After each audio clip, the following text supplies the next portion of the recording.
Now, Anna Turney of Great Britain in the LW12-1 class, her advantage over Tanaka, 4.8 seconds.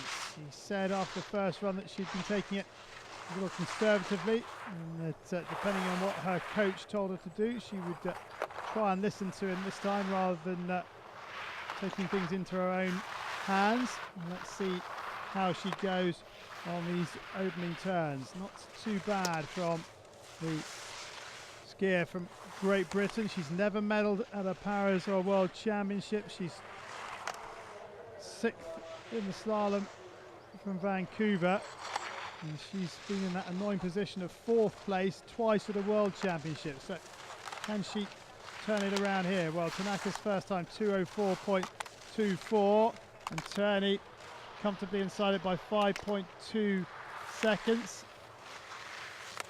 So it extended her advantage on those top turns. Now she's 7.53 seconds slower than Forster, so she's going to have to really put it down here, and there's a 5-second gap between 5th and 3rd, so a lot of time for Turney to make up. She's being cheered down these final few turns. The time of our current lead, Tanaka 2:35.79, and Turney will lead. She's inside by nearly 7.5 seconds, 2 minutes 28.33.